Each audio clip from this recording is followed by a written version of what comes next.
ሰላም ጤና ይስጥልን ክቡራን የዩቲዩብ ቤተሰቦች፣ የሰዓቱን አጫጭር መረጃዎች እየቀርብ ያለው እስከ ፍጻሜው አብራችሁን ቆዩ።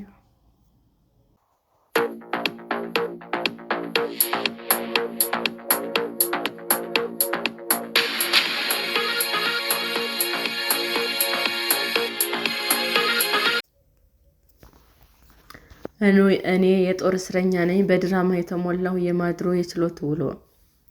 የቬንዙዌላ መሪ ኒኮላስ ማዱሮ ወደ ኒውዮርክ ፍርድ ቤት ሲዘልቁ እግራቸው ላይ የታሰረው ሰንሰለት ያንቃጭል ነበር። ማዱሮ ችሎቱን ወደ ሞሉት ጋዜጠኞችና ታዳሚዎች ዞር ብለው በአፈና ነው የመጣሁት ሲሉም ድምፃቸውን አሰሙ።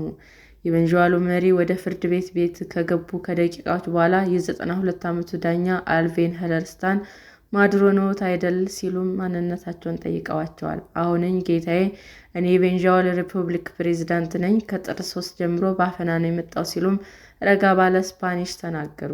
አስተርጓሚም ተቀጥሮላቸዋል። አክለውም ካራካስ ከሚገኘው ቤቴ ነው ተይዤ የመጣሁት አሉ። ዳኛው ማዱሮን አቋርጠው ሌሎች ጉዳዮች የምናወራበት ጊዜና ቦታ አለው አላቸው። በኒውዮርክም ሰዓት አቆጣጠር ሰኞ ከሰዓቱ የተከናወነው የማዱሮ የችሎት ውሎም 40 ደቂቃ የፈጀ ነበር። ማዱሮና ባለቤታቸው ሲሊያ ፍሎረስ በቀረበባቸው ክስ ጥፋተኛ አይደለንም ሲሉም አስተባብለዋል። ማዱሮ እኔ ነፃ ነኝ፣ እኔ መልካም ሰው ነኝ ሲሉም፣ ባለቤታቸው ፍሎረስ ደግሞ እኔ ፍጹም ነኝ የሚል ምላሽ ሰጡ።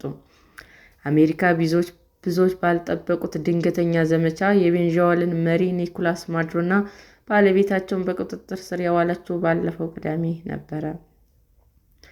ሰማያዊና ብርቱካናማ ቀለም ያለው ካናቲራ እንዲሁም ካኪ ሱሪ ለብሰው ፍርድ ቤት የተገኙት ጥንዶች አስተርጓሚያቸውን ለመስማትም እንዲያስችላቸው የጆሮ ማዳመጫ አድርገዋል። ጠበቃዎች መካከላቸው ተቀምጠዋል።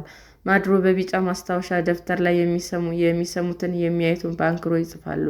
ችሎቱ ሲጠናቀቅ ደብተሩን ይዘው መሄድ ይፈቀድላቸው እንደሆነ ዳኛውን ጠይቀው ተፈቅዶላቸዋል። ይህ ፍርድ ቤት ከወራት በፊት ታዋቂ አሜሪካዊ የሙዚቃ ባለሙያ ሾን ዲዲ ኮምቦስ ችሎቱን የተከታተለበትና ፍርድ ያገኘበት ነው። ማዱሮ ወደ ችሎት ከዘለቁ በኋላ አዳራሹን ለሞላው ታዳሚ ሰላምታ ሰጥተው ፊታቸው ላይ ምንም አይነት ስሜት ማንበብ አይችልም እርጋታ ተላብሰዋል። ችሎቱ ሲጠናቀቅ ከታዳሚዎች መካከል አንዱ ብድግ ብሎ ለወንጀልህ ዋጋ ትከፍላለህ ብሎ ሲጮህ እንኳን በእርጋታ ነው የተመለከቱት። እኔ ፕሬዝዳንት ነኝ፣ የጦር እስረኛ ነኝ ሲሉ በስፓኒሽ ለግለሰቡ ምላሽ ሰጡ።